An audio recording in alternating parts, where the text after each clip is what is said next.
এক নম্বরে কুরবানি কার উপরে ওয়াজিব, 2 নম্বর কুরবানির দিনে কুরবানি দিতে না পারলে করণীয় কি, 3 নম্বর উট, গরু, মহিষ, ছাগল, বেড়া, দুম্বা যেগুলো আমরা কুরবানি করি এগুলোর বয়স কত হবে, বিস্তারিত আলোচনা এবং কোনগুলার মধ্যে ভাগাভাগি করে কুরবানি দেওয়া যাবে। 4 নম্বর কুরবানির পশুতে আকিকা করার নিয়ম। 5 নম্বর কাউকে সাথে শরিক নিয়ে কুরবানি করা যাবে কিনা, শরিক কেমন হতে হবে, কোনো শরিকের আয় পুরোটাই অথবা অধিকাংশ যদি হারাম হয় তার সাথে কুরবানি করার বিধান কি। 6 নম্বর একা কুরবানি দেওয়ার নিয়তে কেউ যদি একটা পশু কিনে এরপরে সাথে কোনো ভাগিদার শরিকদার নেওয়া যাবে কিনা। 7 নম্বর কুরবানির পশুটা যদি রুগ্ন হয়, দুর্বল হয়, দাঁত নাই, শিং ভাঙ্গা বা ফেটে গেছে, কান বা লেজ কাটা এমন পশু কুরবানি করা যাবে কিনা। 8 নম্বর মৃত ব্যক্তির পক্ষ থেকে কুরবানি করা যাবে কিনা এবং ওই কুরবানির গোশত নিজেরা খেতে পারবে কিনা। 9 নম্বর অন্য কারো ওয়াজিব কুরবানি করার নিয়ম কি। 10 নম্বর কাজের লোক, বাসার কাজের লোক এবং যারা কুরবানির পশুকে জবাই করবে, গোশত বানিয়ে দিবে, তাদেরকে পারিশ্রমিক হিসেবে কুরবানির গোশত দেওয়া যাবে কিনা, যদি না দেওয়া যায় অন্য কোনো উপায়েও তাদেরকে গোশত দেওয়া যাবে কিনা। 11 নম্বর নাবালেগ ও মুসাফিরের উপর কুরবানির বিধান কি। 12 নম্বর দরিদ্র ব্যক্তির উপর কুরবানির বিধান কি। 13 নম্বর কুরবানি আমরা দিনের বেলা দেই, রাতের বেলা কুরবানি দেওয়া কি হারাম নাকি কোনো সুযোগ আছে। 14 নম্বর যে পশু খুরা বা অন্ধ তার দ্বারা কুরবানি হবে কি। 15 নম্বর কুরবানির পশু যদি হারিয়ে যায় তাহলে কুরবানির বিধান কি। 16 নম্বর কুরবানির পশু যদি গর্ভবতী হয় এইটাকে কুরবানি করার বিধান কি। 17 নম্বর একটা কুরবানির গরু বা মহিষে 7 শরিক মিলে কুরবানি দেওয়ার নিয়ত করেছে কিন্তু কোনো শরিক কুরবানির আগে মারা গেল, এমত অবস্থায় করণীয় কি। 18 নম্বর কুরবানির গোশত জমিয়ে রাখা, ফ্রিজের মধ্যে রাখা জায়েজ আছে কিনা। 19 নম্বর কুরবানির গোশত কয় ভাগ হবে। 20 নম্বর অমুসলিমকে কুরবানির গোশত দেওয়া যাবে কি না। 21 নম্বর ঋণ করে কুরবানি করা যাবে কিনা। 22 নম্বর রাসূল করিম সাল্লাল্লাহু আলাইহি ওয়াসাল্লামের পক্ষ থেকে কুরবানি দেওয়ার ফজিলত কি। 23 নম্বর কুরবানির গোশত দিয়ে 10 জিলহজ খানা শুরু করার বিধান কি। 24 নম্বর শরিকদের নাম কুরবানির সময় উচ্চারণ করা লাগবে কিনা, না বললে কুরবানি হবে কিনা। 26 নম্বর একটি ঘরের মধ্যে একজন কুরবানি দিলেই কি সবার কুরবানি হবে নাকি একাধিক কুরবানি দেওয়া লাগবে, এর বিধান কি। আমি প্রথমে আজকে কিছু প্রশ্নের উত্তর দিব যেগুলো অনলাইনে আমাকে অনেকেই করেছে, এরপরে যেইগুলা শোনাইছি এইগুলাও দিব, আর যেই প্রশ্নের উত্তরগুলো এখন দিব এইগুলাও যেগুলা শোনাইছি এর সাথে অনেকগুলো মিল আছে। যেমন 1 নম্বরে শওকত আলী রাসেল নামে এক ভাই আমাকে প্রশ্ন করছিল, জেনে বা না জেনে বেনামাজি বা সুদ ঘুষের সাথে সংশ্লিষ্ট এমন ব্যক্তিদের সাথে কুরবানির বিধান কি, এবং যাদের জানা আছে অপরের হকের দাবি আছে, মানে একজনের হক আত্মসাৎ করছে, উনি জানে উনি হক আদায় করে নাই, তো অপরের হক মীমাংসা না করে অথবা অতীতে অন্যের হক নষ্ট করেছে, সুদ ঘুষ দুর্নীতির মাধ্যমে সম্পদ অর্জন করেছে, ওই ব্যক্তির হজের বিধান কি। 2টা প্রশ্ন করছে। যাই হোক, আসেন আমরা 1 নম্বর উত্তরে যাই। জেনে শুনে বেনামাজি বা সুদ ঘুষের সাথে সংশ্লিষ্ট ব্যক্তিদের সাথে কুরবানি করার বিধান কি। আচ্ছা, আমরা যারা শরীকে কুরবানি দেই আমরা কি কোনো বেনামাজির সাথে কুরবানি দিব? আপনারাই বলেন, বেনামাজির সাথে কুরবানি দিবেন? আচ্ছা, যেই লোক সুদের সাথে সম্পৃক্ত, ঘুষের সাথে সম্পৃক্ত, বোতল টানে, এদের সাথে কুরবানি দিবেন? বোতল টানে বুঝেন তো? বুঝছেন তো? এদের সাথে কুরবানি দেওয়া আপনারা কি বলেন, যাবে? আপনারাই তো ফতোয়া দিয়েছেন, তো আমার তো আর বলার কিছু নাই। এখন আসেন একটু বিস্তারিত বলি। নামাজের কথা কুরআনুল কারীমে আল্লাহ রাব্বুল আলামিন একবার না বহুবার বলেছেন, 82 বার, তাই না? ওয়া আকিমুস সালাতা। কুরবানির কথা আল্লাহ কোরআনে বলছেন কিন্তু এতবার বলে নাই। যেমন আজকে আমি সূরা কাউসার পড়ছি, আল্লাহ বলেন নবীকে ফাসল্লি লিরাব্বিকা ওয়ানহার, নবী আপনি নামাজ পড়ুন এবং কুরবানি করুন। ফাসল্লি আপনি নামাজ পড়ুন লিরব্বিকা, আপনার রবের উদ্দেশ্যে। মুফাসসিরিন কেরামগণ ব্যাখ্যা করেছেন এই নামাজের অর্থ হচ্ছে ঈদের নামাজ। আর ওয়ানহার, কুরবানি করুন, এখানে কুরবানির বিধান। এরপরে কুরবানি কি উদ্দেশ্যে? কুরআনুল কারীমের সূরা আনআমের এক আয়াতের মধ্যে আসছে, ইন্না সলাতি ওয়া নুসুকি ওয়া মাহইয়ায়া ওয়া মামাতি লিল্লাহি রাব্বিল আলামিন। আমার নামাজ, আমার কুরবানি, আমার জীবন, আমার মরণ সবকিছু আমি বিলীন করব কার জন্য? আল্লাহর জন্য। তাহলে আমরা কুরবানি করব আল্লাহর জন্য। এইরকম ভাবে সূরা হজের মধ্যেও কুরবানি সংক্রান্ত কিছু আলোচনা আছে, কিন্তু নামাজের কথা যতবার কোরআনে এসেছে অতবার কুরবানির কথা আসে নাই। কুরবানি গুরুত্বপূর্ণ, নামাজও গুরুত্বপূর্ণ। এখন আপনারাই বলেন কুরবানির চাইতে নামাজের গুরুত্ব কম না বেশি? যেই লোকে নামাজ আদায় করে না, কিয়ামতের দিন যেই নামাজের হিসাব সবার আগে, যেই লোক নামাজ আদায় করে না এবং কোনোদিন নামাজ আদায় করবে বলে মনেও হয় না, আছে না, তার কথাবার্তা শুনলে বোঝা যায় না, অহংকারী, অন্যরকম অবস্থা, এই লোকের সাথে কুরবানি দেওয়াটা সমীচীন নয়। আপনি অবশ্যই নামাজি ব্যক্তিকে আপনার কুরবানির জন্য পার্টনার বানাইবেন, অংশীদার বানাইবেন। এরপরে যারা সুদের সাথে সম্পৃক্ত, ঘুষের সাথে সম্পৃক্ত, আপনারাই বলেন সুদ, ঘুষ হালাল না হারাম? আল্লাহ নিজে বলছে ও হারামার রিবা, আল্লাহ পাক সুদকে হারাম করেছেন, ঘুষও হারাম করেছেন। সম্মানিত ভাইরা, যেই লোকটা সমাজের মধ্যে চিহ্নিত সুদ এবং ঘুষ ছাড়া তার কোনো কাম নাই, অবৈধ ইনকাম ছাড়া তার কোনো ইনকাম নাই, এই লোককে সাথে নিয়ে কুরবানি দিলে আপনার কুরবানি হবে না। তাইলে এখন বলেন তার সাথে এইরকম পার্টনার, কুরবানির মধ্যে পার্টনার বানানো দরকার আছে?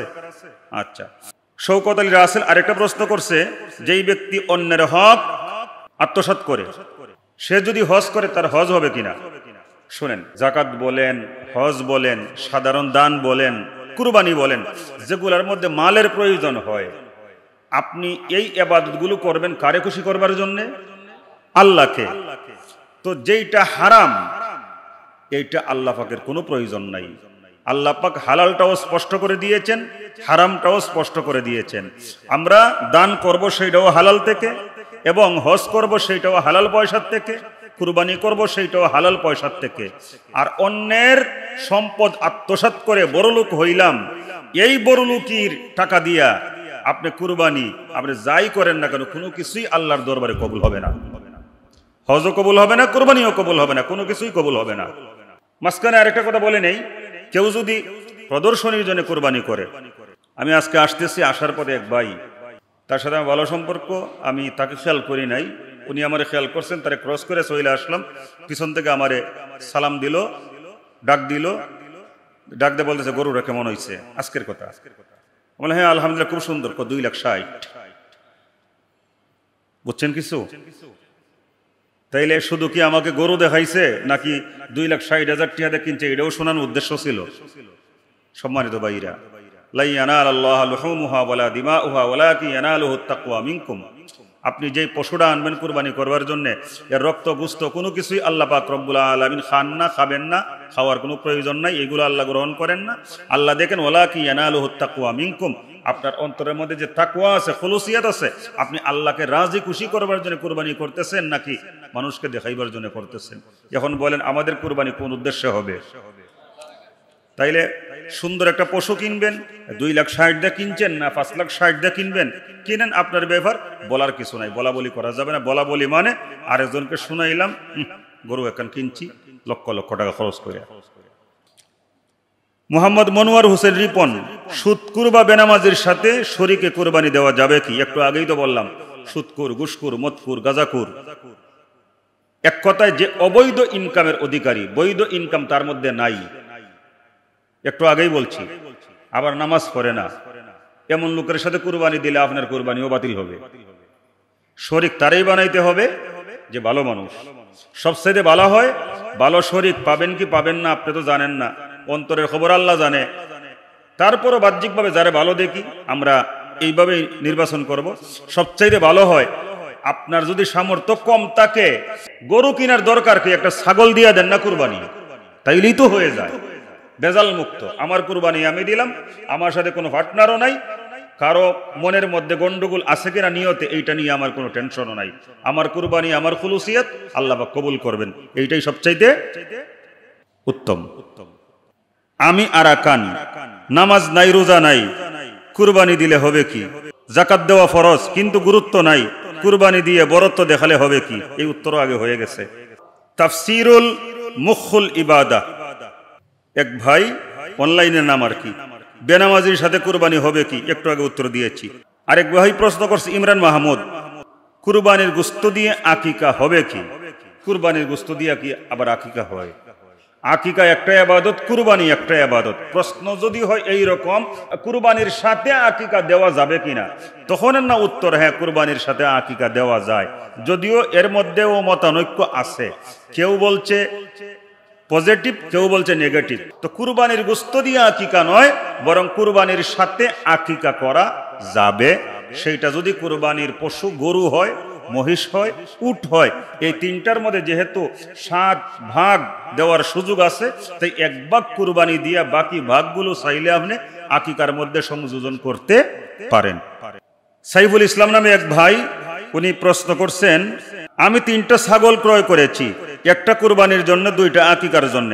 আমি আকিকা যদি কুরবানির পরের দিন করি তাহলে হবে কিনা? প্রশ্ন বুঝতেছেন তো সবাই? হ্যাঁ, সুন্দর প্রশ্ন। তিনি বলছেন, আমি 3টা ছাগল ক্রয় করেছি, একটা কুরবানির জন্য আর 2টা আকিকার জন্য। কুরবানির পরের দিন আমি যদি আকিকা দেই তাইলে হবে কিনা? হ্যাঁ, ছাগল, বেড়া, দুম্বা এগুলা কুরবানির জন্য একটা দিলেই হয়, এর মধ্যে কোনো শরিক নাই। শরিক শুধুমাত্র গরু, মহিষ, উট, এই 3টার মধ্যে। আর ছাগল দিলে একা একটা, বেড়া দিলে একা একটা, দুম্বা দিলে একা একটা। এরপরে বাকি যে 2টা থাকবে, এই 2টা দিয়ে আকিকা করা যাবে। ঈদের পরের দিন কেন, ঈদের দিনও যদি আপনি আকিকা করেন তাও কোনো সমস্যা নাই। হাদিসের মধ্যে আসছে, ফাউকু আনিল গুলামি শাতাইনি ওয়া আনিল জারিয়াতি শাতুন, ছেলের জন্য আকিকা করলে 2টা ছাগল, আর মেয়ের জন্য আকিকা করলে একটা ছাগল। এরপরে সেই ভাই প্রশ্ন করছে, কুরবানির একদিন পরে, কুরবানির একদিন পর না, কুরবানির দিনও যদি আকিকা করা হয় তাও সমস্যা নাই।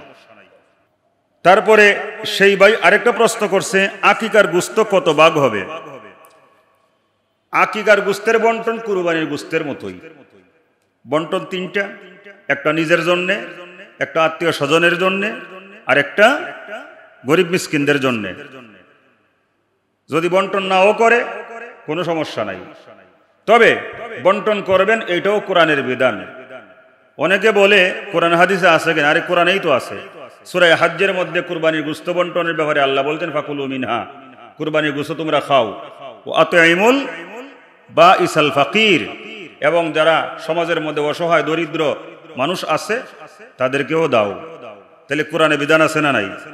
সূরা হজের আরেক আয়াতে আছে, ফাকুলু মিনহা ওয়া আতঈমুল কানিআ ওয়াল মুতাররা, ফাকুলু মিনহা, কুরবানির গোশত তোমরা খাও, ওয়া আতঈমুল কানিআ, যারা চায় না তাদেরকে দাও।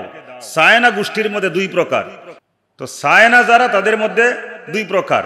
একটা হচ্ছে গরিবদের মধ্যে এমন কিছু মানুষ আছে যারা আত্মসম্মান নিয়ে চলে, তারা না খেয়ে থাকবে তবু কারো কাছে হাত পাতবে না। ইসলামের বিধান হচ্ছে এমন লোকদেরকে সবার আগে খুঁজে খুঁজে বের করে এদেরকে আগে দেওয়া। সায়না গোষ্ঠীর মধ্যে আরেকটা শ্রেণী আছে যারা আত্মীয় স্বজন, তারা কি কোনোদিন এসে বলবো যে আমারে দাও? তাহলে আত্মীয় স্বজনরে অবশ্যই দিবেন, আত্মীয়তার সম্পর্ক মজবুত করবার জন্য উনি খুশি হবেন। ওয়াল মুতাররা, আর কিছু মানুষ আছে চায় কুরবানির দিন বাড়িতে বাড়িতে এসে ঘুরে না, তাদেরকেও দেওয়ার ব্যাপারে বলা হয়েছে, ফাকুলু মিনহা ওয়া আতঈমুল কানিআ ওয়াল মুতাররা, তোমরা কুরবানির গোশত খাও, যে চায় না তারেও দাও এবং যে চায় তাকেও দাও। তাহলে দেওয়ার ব্যাপারে কোরআনুল কারীমের মধ্যে আছে না নাই?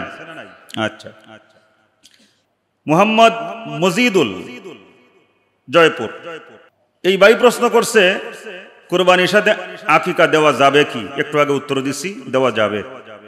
এই স্যার রায়হান, কুরবানির সাথে আকিকা করার নিয়ম কি? একটু আগে বলছি, আবারও বলে দেই। ওই যে গরু, উট, মহিষ 7 ভাগ, এর মধ্যে আপনি 1 ভাগ কুরবানি দিয়ে বাকি যে 6টা ভাগ আছে, আপনি ছেলের জন্য 2 ভাগ করে, মেয়ের জন্য 1 ভাগ করে আকিকা। আপনি 1 ভাগ কুরবানি দিয়া বাকি 6 ভাগ 3টা ছেলের জন্য আকিকা দিতে পারবেন। আর যদি এক ভাগ কুরবানি দিয়ে 6টা মেয়ে হয়, বাকি 6 ভাগ 6টা মেয়ের জন্য আকিকা দিতে পারবেন। এইভাবে হিসাব করে দিয়ে দিবেন, মেয়ের জন্য 1 ভাগ, ছেলের জন্য 2 ভাগ। কিন্তু মনে রাখবেন, গরু, মহিষ, উট এইগুলা দিয়ে আকিকা দেওয়া উত্তম নয়। আকিকার জন্য উত্তম হচ্ছে ছাগল। আল্লাহ রসুল সাল্লাল্লাহু আলাইহি ওয়াসাল্লাম ইমাম হাসান হুসাইনের জন্য, ওনার আদরের নাতিদের জন্য নিজে আকিকা দিয়েছেন, এবং সেটা ছাগল দিয়ে, কাপসাইনি, হাদিসের ভাষা কাপসাইন, মানে 2টা ছাগল দিয়ে আকিকা করছেন। কাপসাইন কাপসাইন, এক একজনের জন্য 2টা করে। আকিকা হবে 7ম দিনে, অথবা 14 নম্বর দিনে, অথবা বাচ্চা যেদিন প্রসব হয় 21 নম্বর দিনে। যদি এই 3 তারিখ ছাড়াও যদি এই 3 তারিখের মধ্যে কেউ আকিকা দিতে না পারলে যদি পরেও দেয় তাও আদায় হবে। আর আকিকার জন্য উত্তম, আমি আগেও বলছি এখনো বলি, গরু, মহিষ, উট না, আকিকার জন্য উত্তম হচ্ছে ছাগল। আল্লাহ রসুল সাল্লাল্লাহু আলাইহি সাল্লাম ইমাম হাসানের জন্য 2টা ছাগল দিয়ে আকিকা দিয়েছেন, এবং ইমাম হুসাইনের জন্য 2টা ছাগল দিয়া। আয়েশা সিদ্দিকা রাদিয়াল্লাহু তাআলা আনহা বলেন যে আব্দুর রহমান ইবনে আবু বকর, উনার ফ্যামিলির এক মহিলা বলতেছে যে একটা সন্তান হলে উট দিয়ে আকিকা করবে। মা আয়েশা বলতেছেন এটা সুন্নত না, সুন্নত হচ্ছে একটা ছেলের জন্য 2টা ছাগল দিয়ে আকিকা দেওয়া, আর একটা মেয়ের জন্য 1টা ছাগল দিয়ে আকিকা দেওয়া। আর আকিকা হবে, কুরবানির সাথে আকিকার কোনো সম্পর্ক নাই। কুরবানির দিনে কুরবানির সাথে আকিকা দিলেও হবে, কিন্তু কুরবানির দিন কুরবানির সাথে আকিকা দিলে ফজিলত বেশি, এমনটা কেউ মনে করবেন না।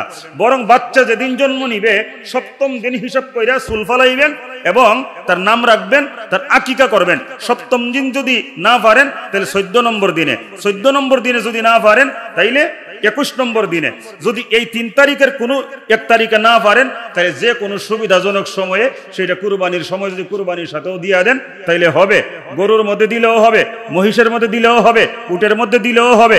কিন্তু আল্লাহ রসুল বলছেন 7 আনে, ছেলের জন্য 2টা আর মেয়ের জন্য 7, 1টা ছাগল।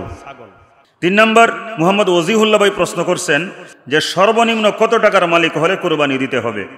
এটা একটা বোঝার বিষয়। আজকে আমাদের সমাজের মধ্যে অনেক মানুষ আছে, আমি ঋণগ্রস্ত, আমার কাছে টাকা নাই, আমি কেমনে কুরবানি দিব, নিজেই চলতে পারি না, এই বইলা কুরবানিকে এড়িয়ে যেতে চায়। সম্মানিত ভাইরা, কুরবানির জন্য একটা নেশাব আছে। যাকাতের জন্য যেমন নেশাব আছে, কুরবানির জন্য নেশাব আছে। যাকাতের নেশাব কি? 7.5 ভরি স্বর্ণ, অথবা 52 ভরি রৌপ্য, অথবা কারো কাছে 7.5 ভরি স্বর্ণ নাই, কিছু স্বর্ণ আছে, কিছু রূপা আছে, কিছু নগদ টাকা আছে, সবকিছু মিলিয়ে যদি 52 ভরি রৌপ্যের সমপরিমাণ হয়, ওই ব্যক্তির উপরে 1 বছর মেয়াদি ওই ব্যক্তি যাকাত দিবে সম্পদ থেকে শতকরা কত পার্সেন্ট? 2.5%, 40 ভাগের 1 ভাগ। এখন আসেন, এটা হচ্ছে যাকাতের নিসাব। ঠিক এই নিসাবটাই যদি জিলহজ্জের 10, 11, 12 এই 3 দিনের মধ্যে কোনো একদিন কুরবানি দেওয়া যায়, 3 দিন 10, 11, 12, এই 3 দিনের মধ্যে যদি কেউ যদি এই সম্পদের মালিক হয় তার উপরে কুরবানি ওয়াজিব।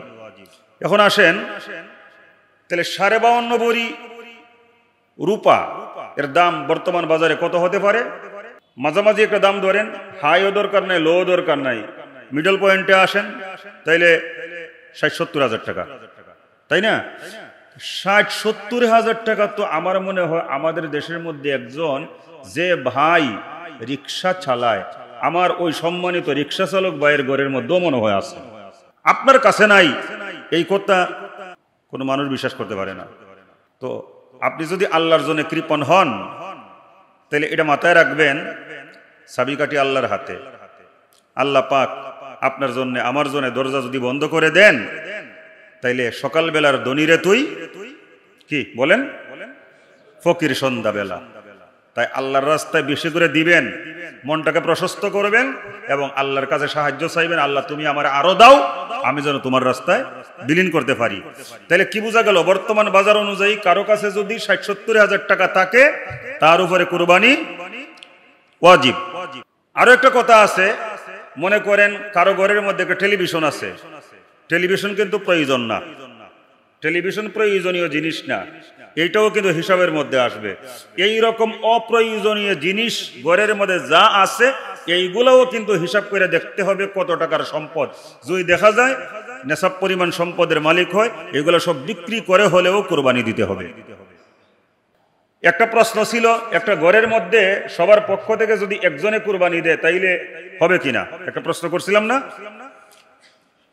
না, যদি পুরুষ উনি তো কুরবানি দিবেনই, মহিলা উনিও যদি ওই পরিমাণ নেশাব পরিমাণ সম্পদের মালিক হয় তাকেও কুরবানি দিতে হবে। আমাদের দেশের মধ্যে বহু মহিলা আছে, আপনাদের মহাখালীতে প্রত্যেক ঘরে ঘরে মহিলাদের কাছে খোঁজ নেন কার কাছে কত ভরি স্বর্ণ আছে। তাহলে যেখানে 60-70 হাজার টাকার মালিক হলেই কুরবানি ওয়াজিব হয়, একটা মহিলার কাছে যদি 1 ভরি স্বর্ণ থাকে এই জায়গার মধ্যেই তো 1 লক্ষ টাকা, ঠিক কিনা? এমন বহু মহিলা আছে যার কাছে 20 ভরি 30 ভরি স্বর্ণ আছে, 2 ভরি 3 ভরি তো আছেই। প্রয়োজনে একটু স্বর্ণ বিক্রি করে হলেও তাকে কুরবানি দিতে হবে।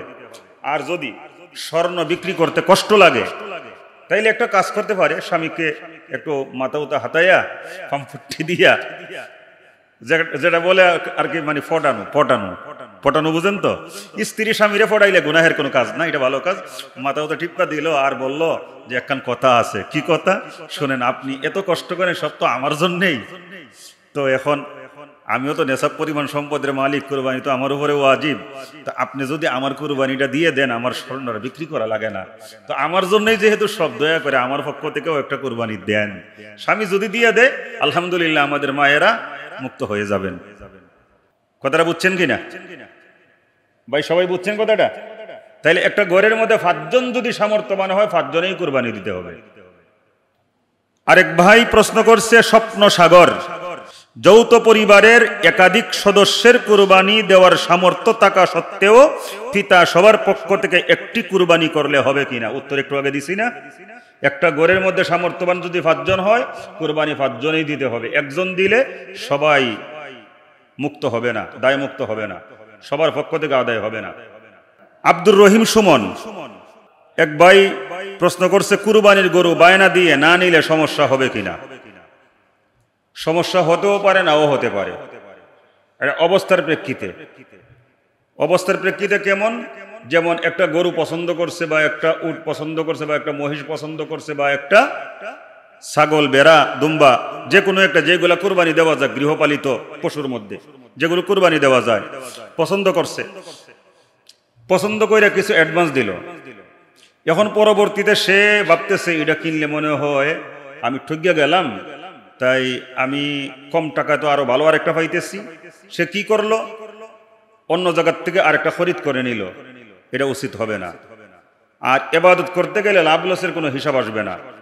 আর প্রয়োজনে যাকে আপনি অ্যাডভান্স করছেন, যদি মনে করেন ঠকতেছেন, তার সাথে আলোচনা করতে পারেন। 2 জনের মধ্যে সমঝোতার মাধ্যমে যদি লেনদেনটা বাতিল করা হয় তাহলে সমস্যা হবে না। কিন্তু আপনি ওই বাইকে আশ্বস্ত করলেন যে আপনার পশুটা আমি নিব, উনিও আশায় আছে, কিছু অ্যাডভান্সও দিয়ে আসছেন, আপনি তার সাথে আর যোগাযোগ করলেন না, মনে করলেন 5 টাকা দিছি, এখন সে আমার কাছে 10 টাকা পায়, আমি 8 টাকা দিয়ে এইরকম একটা পশু পাই, 5 টাকা না আনলেও আমার 2টা লাভ হইতেছে, একটা হিসাব নিকাশ করে দেখছে, তারে আর জানাইলো না, এটা কিন্তু প্রতারণা। এটা কি? প্রতারণা। এই জন্যে আমাদেরকে অবশ্যই সেই দিকে লক্ষ্য রাখতে হবে। মোহাম্মদ আরশাদ, 2 বছরের কম গরু দিয়ে কুরবানি হবে কি? হাদিস শরীফের মধ্যে আসছে, ক্বালা রাসূলুল্লাহ সাল্লাল্লাহু আলাইহি ওয়াসাল্লাম, লা তাযবাহু ইল্লা মুসিন্না, তোমরা মুসিন্না ছাড়া কুরবানি দিও না। মুসিন্না দিয়ে বোঝানো হয় যেই পশুর দুধ দাঁত পড়ে গেছে, দুধ দাঁত পরে আসল দাঁত উঠছে, এটাকে বলা হয় মুসিন্না। এখন উটের ক্ষেত্রে বয়স হইল 5 বছর। সবাই বলেন উটের ক্ষেত্রে বয়স কত? 5 বছর। গরু আর মহিষের জন্য 2 বছর। ছাগল, বেড়া, দুম্বার জন্য 1 বছর। বেড়া দুম্বা যদি 6 মাসের হয়, এত মোটা তাজা, দেখতে 1 বছরের মতো মনে হয়, তাইলে এইটা দিয়েও কুরবানি জায়েজ হবে। কিন্তু ছাগল 1 বছরেরই হতে হবে, এর নিচে হবে না। আমি মাসালা বলে দিচ্ছি। আজকে আমাদের দেশের মধ্যে বহু মানুষ আছে, মানে গরু কুরবানি দিয়া মানুষের কাছ থেকে বাহবা নিবে যে গরু কুরবানি দিছে, এত দাম, তো গরু আনতে যায় সে, তার ছাগল পছন্দ না, মানুষে কেবল ছাগল কুরবানি দিচ্ছে, এটা কি হইল? মানে গরুই কুরবানি দিতে হবে। এই জন্যে ৬০-৭০ হাজার টাকা দিয়ে এমন গরু আনে, এটা দুধ পড়ে না। 2 বছরের নিচে কোনো গরু আপনি যদি খরিদ করেন, গরু বা মহিষ, আর এইটা যদি কুরবানি করেন, আপনার কুরবানি হবে না। খুঁতওয়ালা পশু আপনি কেন কিনবেন? আপনি আল্লাহর নামে কুরবানি দিবেন। বাজারের মধ্যে যায় 10,000 টাকা যদি বেশিও যায়, দেখতে শুনতে সেই রকম একটা পশু খরিদ করে আনবেন। গরু আনেন আর ছাগল আনেন। তো আপনাকে মনে রাখতে হবে, ইদানিং গরুর দাম বেড়ে গেছে। তো মানুষ 60-70 হাজার 80 হাজার টাকাতে এমন গরু আনে, দেখতে বাছুরের মতো লাগে। 2 বছর হয়েছে কিনা সন্দেহ। এখন আপনি যদি মনে করেন আপনার কুরবানি নষ্ট হইলে সমস্যা নাই, তাহলে কিনেন। আর না হয় নিশ্চিত হইয়া গরুটা আপনি কিনবেন এবং কুরবানি দিবেন। মোহাম্মদ মুস্তাফিজুর রহমান, মহিষ দিয়ে কুরবানি হবে কি? হ্যাঁ, মহিষ দিয়ে কুরবানি হবে, কারণ মহিষ গৃহপালিত জন্তু, গৃহপালিত পশু। এই মহিষ কি বনে লালিত পালিত হয় নাকি মানুষের ঘরের মধ্যে? কোথায়? মানুষের বাড়িতে।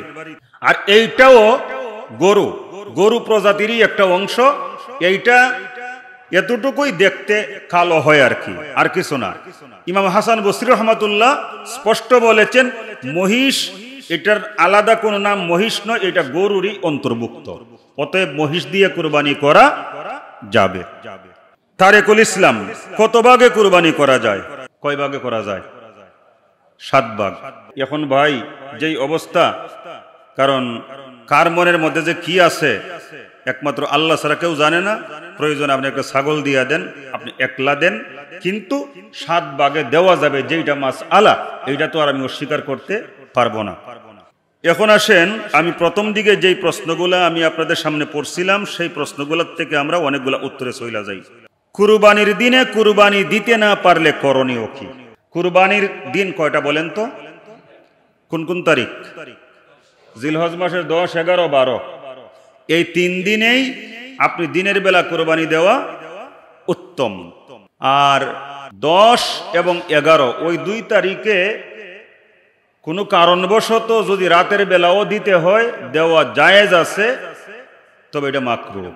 আর 12 তারিখ দিবাগত রাত্রে আর কোনো সুযোগ নাই। 12 তারিখ সূর্যাস্ত পর্যন্তই সময় শেষ।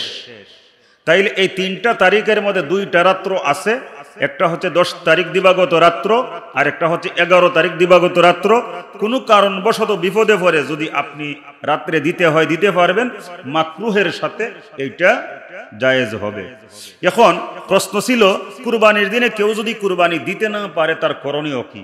যদি বিশেষ কোনো অসুবিধার কারণে, আমাদের দেশের মধ্যে একটা শ্রেণী আছে যারা পশু জবাইকে ভিন্ন দৃষ্টিতে দেখে, আছে না? এই দৃষ্টিকোণ থেকে যদি হয়, তাহলে আপনার ভাবনা বেঠিক। আল্লাহ নিজে আমার নবীকে বলছেন, ওয়ানহার, নবী আপনি কুরবানি করুন, পশু জবাই করুন। তো পশু জবাই করতে মায়া লাগে, আপনি এমন কোন দয়ালু ব্যক্তি যে আল্লাহর চাইতে আপনার অন্তরে দয়া মায়া বেশি? কারণ আল্লাহ নিজে বলছেন কুরবানি করবার জন্য, আমার নবী নিজে কুরবানি করছেন, আর আপনি কোন যে না, পশু জবাই করা যাবে না। যদি এই রকম হয়, তাহলে তার ভাবনা বেঠিক। কিন্তু অন্য কোনো সমস্যার কারণে আপনি কুরবানি দিতে পারেন নাই, সেই ক্ষেত্রে কুরবানির দিন চইলা গেছে, আপনি একটা ছাগলের মূল্য সদকা করে দিবেন, তাইলে আপনি দায়মুক্ত হবেন ইনশাআল্লাহ। হ্যাঁ, একা কুরবানি দেওয়ার নিয়তে একজন একটা পশু কিনলো, এরপরে তার সাথে কোনো শরীক নেওয়া যাবে কি না, এইটার ব্যাপারে সমাধান হচ্ছে, কোনো ভাই কুরবানি দেওয়ার লাইন করতে পারতেছে না, সে পাগলের মতো খুঁজতেছে, একলা দিতেও পারবে না, একজন ভালো মানুষ খুঁজতেছে। এখন এমত অবস্থায় যদি আপনার কাছে এসে প্রস্তাব দেয় যে ভাই আপনার আমার ভালো লাগে, আপনি নামাজি মানুষ, দিনদার মানুষ, আপনি তো কুরবানি একলাই দিবেন, তো আপনি যদি একটু আমার সাথে নিতেন, তাইলে আমি একটু মনের থেকে খুবই খুশি হইতাম যে আমি একজন ভালো মানুষের সাথে কুরবানি দিতেছি। আপনি চাইলে ওই ভাইকে শরীক হিসাবে আপনার সাথে নিতে পারবেন। এখন প্রশ্ন হচ্ছে, আপনি তো গরুটা কিনছিলেন একা কুরবানি দেওয়ার জন্য, আপনি তার সাথে নিছেন তার প্রয়োজনের কারণে, অনুরোধের ভিত্তিতে। এখন তার কাছ থেকে যেই টাকাটা পেয়েছেন, এক শরীক দেওয়াতে এক শরীকের টাকা সে দিছে না, এই টাকাটা আপনি সদাকা করে দিবেন। রুগ্ন, দুর্বল, দাঁত নেই, শিং ভাঙ্গা বা শিং ফেটে গেছে, কান বা লেজ কাটা, এমন পশুর কুরবানি করার বিধান কি? আমি একটু আগেই বলছি, লান তানালুল বিররা হাত্তা তুনফিকু মিম্মা তুহিব্বুন। আল্লাহ বলেন, তোমার কাছে সবচাইতে যেই জিনিসটা ভালো লাগে ওই জিনিসটা তুমি আল্লাহর রাস্তায় দান করো। যেরকম সুবহানাল্লাহ। তাহলে অপ্রিয় জিনিস যেটা আমার কাছে অপ্রিয় হবে, এইটা আল্লাহর রাস্তা দান করা যাবে না। যেহেতু সুন্দর ভালো প্রিয় জিনিস দান করবার জন্য আল্লাহর নির্দেশ, তাহলে আমার আল্লাহকে রাজি খুশি করার জন্য আমি কুরবানি করব। তাহলে আপনারাই বলেন, এই কুরবানির পশুটা সুন্দর হওয়া দরকার আছে না নাই? তাই বাজারে পশুর অভাব নাই, কোনটার শিং ভাঙ্গা, কোনটার লেজ কাটা, কোনটার কান কাটা, এইটা তালাশ করার দরকার নাই। তবে হ্যাঁ, যেইগুলার একেবারেই শিং ভাঙ্গা, একেবারেই কান কাটা, একেবারেই লেজ কাটা, এইগুলা দিয়ে কুরবানি হবে না। আর শিং ভাঙ্গা তবে বেশিরভাগ আছে, লেজ একটু সামান্য কেটে গেছে, কান সামান্য একটু কাটা, এইরকম পশু যদি হয় কুরবানি দেওয়া জায়েজ আছে। কিন্তু আল্লাহ তো বলছে, তুমি আমার রাস্তায় সুন্দর একটা পশু কুরবানি করো খুলুসিয়াতের সাথে। আমি ওই লেজ কাটা, কান কাটা, দাঁত নাই, শিং নাই, এর দিকে যাব কেন? আমরা আল্লাহর জন্য সুন্দর একটা পশু কুরবানি দেব ইনশাআল্লাহ। রাজি আছেন তো? প্রয়োজনে 10,000 টাকা বেশি লাগবে, বা একটা ছাগল কিনতে গেলে ছাগলের মধ্যে হয়তো বা 2-3 হাজার টাকা বেশি লাগবে, এতটুকুই তো। যেই ছাগলটা 15,000 টাকাতে কিনতাম, এটা হয়তো 20,000 টাকা হবে। যেই গরুটা কিনতাম আমি 1 লাখ টাকা দিয়া, এইটা হয়তো বা 1,20,000 টাকা হবে, একটা ফ্রেশ। মৃত ব্যক্তির পক্ষ থেকে কুরবানি করা যাবে কিনা এবং নিজেরা এর গোশত ভক্ষণ করতে পারবে কিনা? মৃত ব্যক্তির পক্ষ থেকে কুরবানি দেওয়া যাবে। এই জায়গার মধ্যে আবার 2 সুরত। একটা হচ্ছে, মৃত ব্যক্তি যদি আপনাকে ওসিয়ত করে যায় যে আমার পক্ষ থেকে কুরবানি তোমরা দিবা, সন্তানদের বইলে গেছে, তখন এইটা ওয়াজিব হয়ে যাবে। এইটার গোশত তারা খেতে পারবে না, পুরাটাই সাদাকা করে দিবে। আর যদি মৃত ব্যক্তি ওসিয়ত করে না যায়, সন্তানেরা মায়ের প্রতি ভালোবাসা প্রদর্শন করে, মৃত বাবার প্রতি ভালোবাসা প্রদান করে, দাদা দাদি নানা নানি বা বংশের কোনো মুরব্বীর প্রতি ভালোবাসা প্রদর্শন করে, উনার রুহের মাগফিরাত কামনার্থে একটা কুরবানি দিল, এইটা অন্যান্য কুরবানির গোশতের মতোই নিজেও খেতে পারবে, অন্যদেরকেও দিতে পারবে। অন্য কারো ওয়াজিব কুরবানি করার নিয়ম কি? মনে করেন, ওই যে একটু আগে বলছিলাম, একটা ঘরের মধ্যে যদি একাধিক ব্যক্তি সাহেবে নেসাব হয়, আপনাদের মনে আছে কিনা? একটা ঘরের মধ্যে যদি 5 জন ব্যক্তি কুরবানি দেওয়ার সামর্থ্য রাখে, এখন কেউ দিল না, ঘরের কর্তা মানে বাবা দিল, সন্তানও সামর্থ্য রাখে, মহিলাও সামর্থ্য রাখে, বা ওই ব্যক্তির মেয়েও সামর্থ্য রাখে, কিন্তু পিতা কুরবানি দিল, পিতার পক্ষ থেকে সবার কুরবানি কি আদায় হবে? যাদের উপরে ওয়াজিব, যারা সামর্থ্যবান, কুরবানি সবাই দিতে হবে। এখন দেখা গেছে বাপের উপরেও কুরবানি ওয়াজিব, ছেলের উপরেও কুরবানি ওয়াজিব, স্ত্রীর উপরেও কুরবানি ওয়াজিব।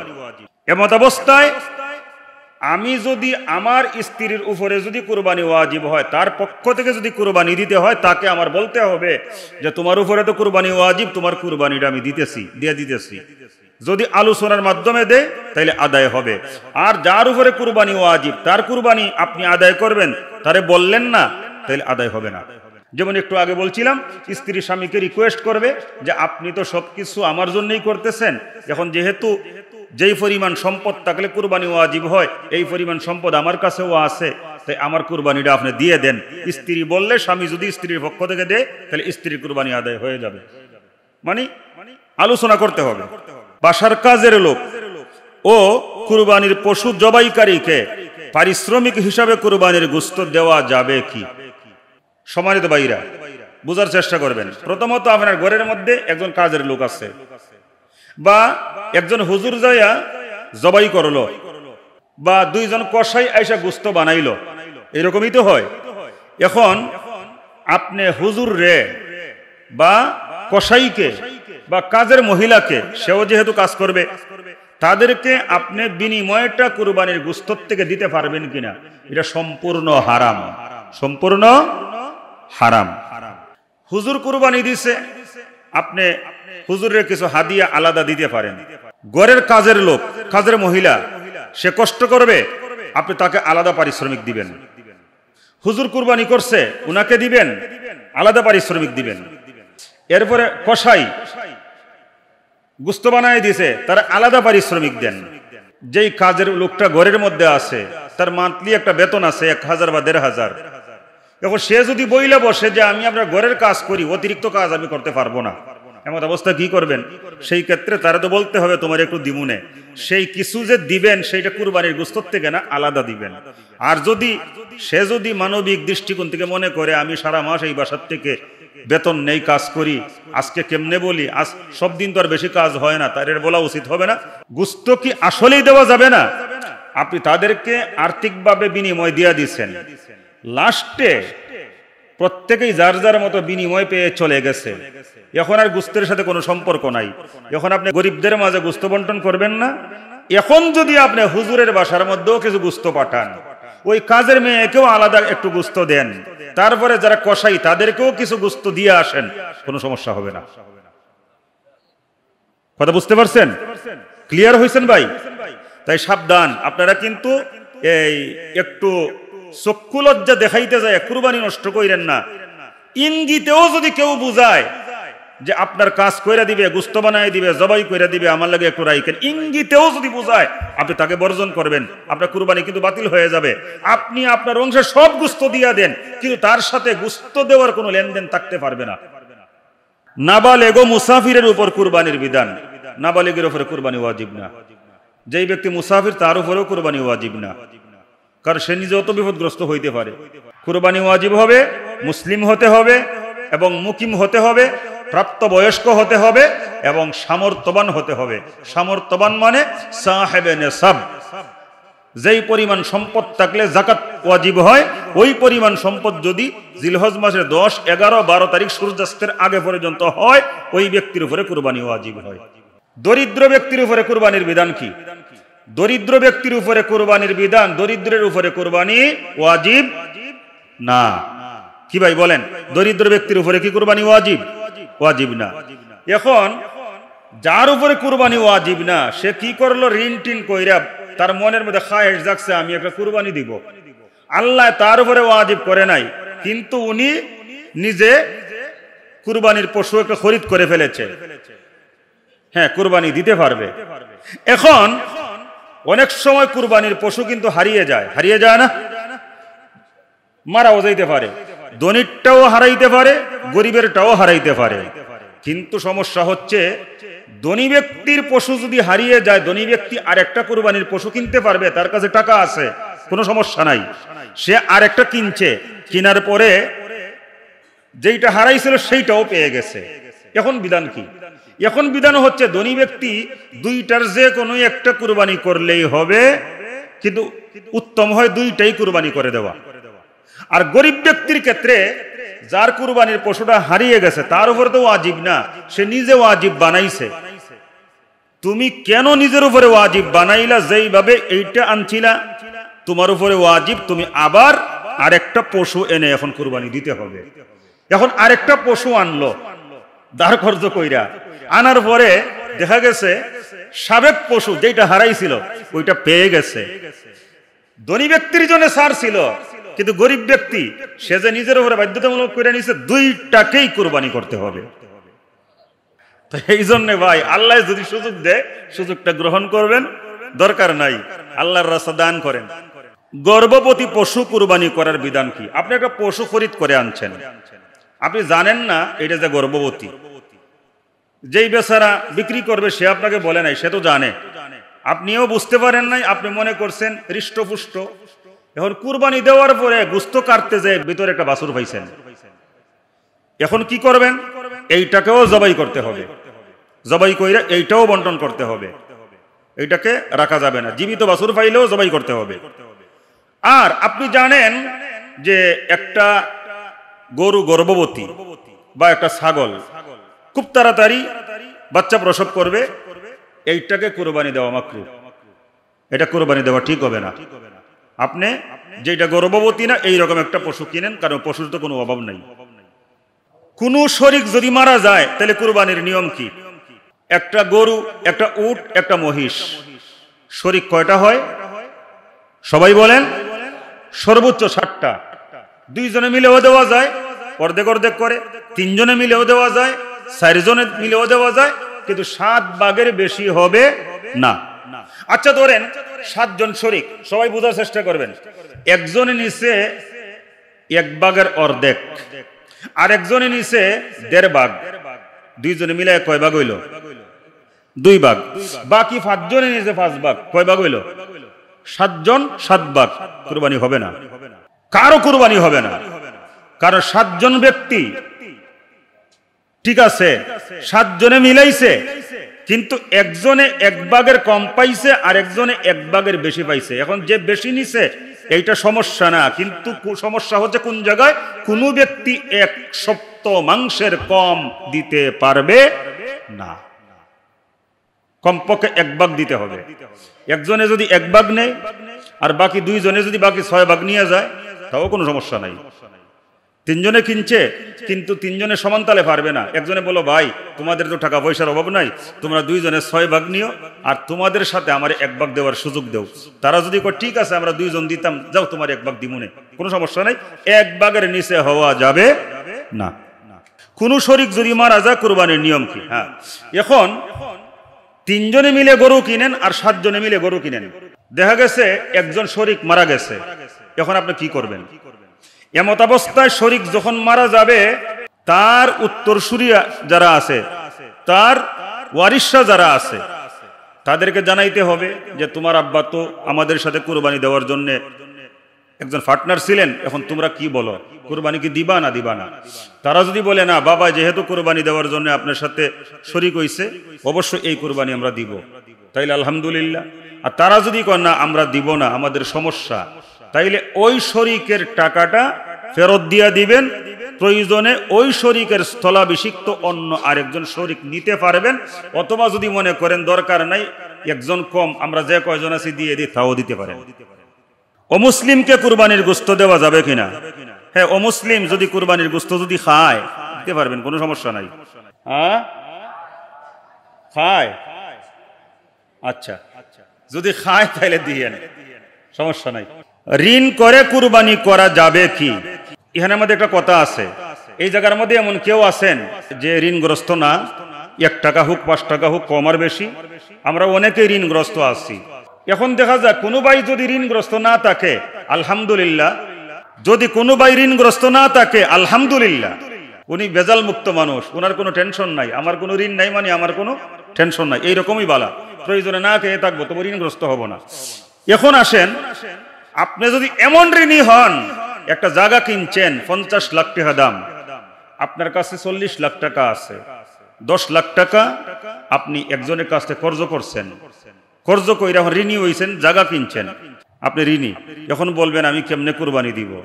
আরে ভাই, 10 লাখ টাকা ঋণ করার আগে তো 40 লাখ টাকা আপনার ছিল, আপনি তো ভালোই আছেন। আপনারে বলছে কে যে আপনি ওই জায়গা কিনবার লাইগা যদি 10 লাখ টাকা না আনতেন, 40 লাখ টাকা যে আপনার কাছে ছিল, তখন আপনি চাইলেই 40 লাখ টাকা দিয়ে কতটা কুরবানি দিতে পারতেন। কথাটা বুঝছেন কিনা? তাই যেইভাবে 10 লাখ টাকা আপনি ঋণ কইরা জায়গা কিনছেন, এর চাইতে বেশি আন্তরিকতা দেখায়া আপনি স্বাবলম্বী মানুষ, অজুহাত না দেখায়া আল্লাহর রাস্তায় কুরবানি করেন। সামর্থ্যবান ব্যক্তি রাসূল সাল্লাল্লাহু আলাইহি সাল্লামের পক্ষ থেকে কুরবানি দেওয়ার বিধান কি?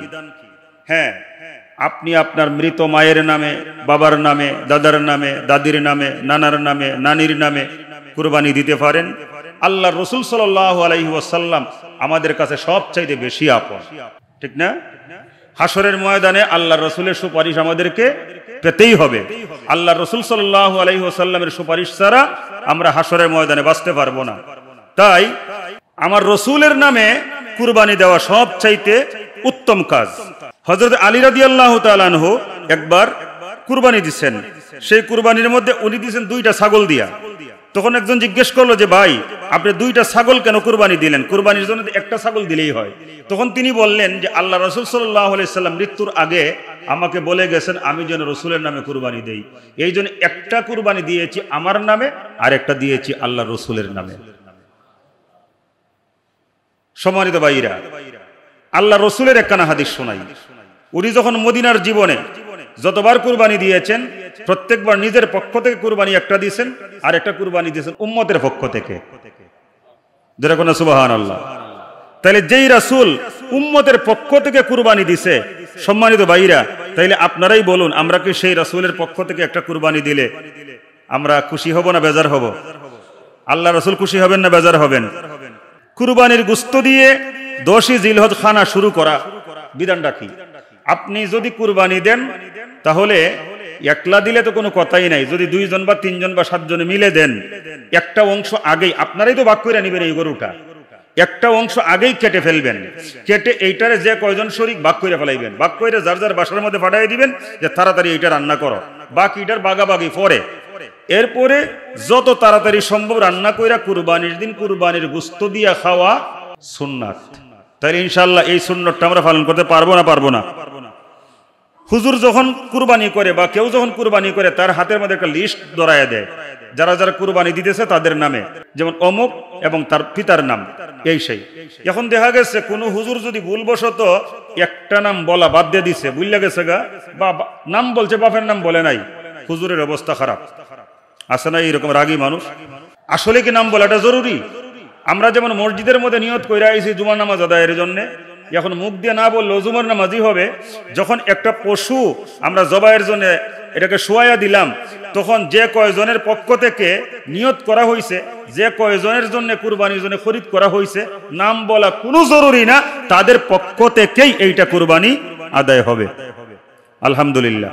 সামনে কিন্তু আমাদের আরাফা আছে, 9 জিলহজ।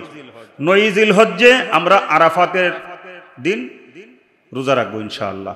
9 জিলহজ্জে হাদিসের মধ্যে আসছে, সিয়ামু ইয়াউমি আরাফা আহতাসিবু আলাল্লাহি আন ইউকাফিরা সানাতাল্লাতী ক্বাবলা ওয়াস সানাতাল্লাতী বাদা। যেই ব্যক্তি আরাফার দিন রোজা রাখবে, আল্লাহ রাব্বুল আলামিন তার পূর্বের 1 বছর এবং পরের 1 বছরের সগীরা গুনাহগুলো মাফ করে দিবেন। আর একটা বিধান আছে, সেইটা হচ্ছে তাকবীরে তাশরিক। তাকবীরে তাশরিক পারেন সবাই? কোন তো?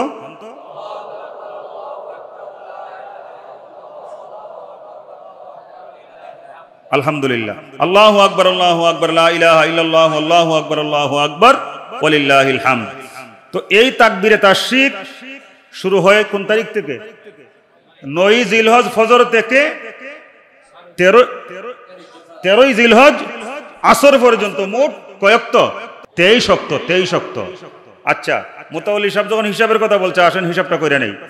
9 তারিখ ফজর থেকে হিসাব করেন, তাহলে 9 তারিখ থেকে হিসাব করলে 9 তারিখে 5 অক্ত, 10 তারিখে 5 অক্ত, কত হইল? 11 তারিখে 5 অক্ত, তারপরে 12 তারিখে 5 অক্ত, 13 তারিখে আসর পর্যন্ত 3 অক্ত, ফজর জোহর আসর 23 অক্ত হইছে। তাহলে 9 জিলহজ ফজর থেকে 13 জিলহজ আসর পর্যন্ত 23 অক্ত। আপনি তাকবীরে তাশরিক পড়বেন ফরজ নামাজের পরে, এটা ওয়াজিব। কয়বার পড়বেন? একবার। হ্যাঁ, তিনবার পড়লে সুন্নত। একবার বললে সুন্নত না, ওয়াজিব আদায় হলো। আর 3 বার বলা সুন্নত না, আপনি 3 বার পড়তে পারেন, এটা আপনার ইচ্ছা। কিন্তু 3 বার পড়তেই হবে এইরকম কোনো বিধান নাই, পড়তে হবে একবার। যদি মিস হয়ে যায় ভুলবশত, পরে এটা কাজা আদায় করে নিতে হবে, এটা ওয়াজিব। আলহামদুলিল্লাহ।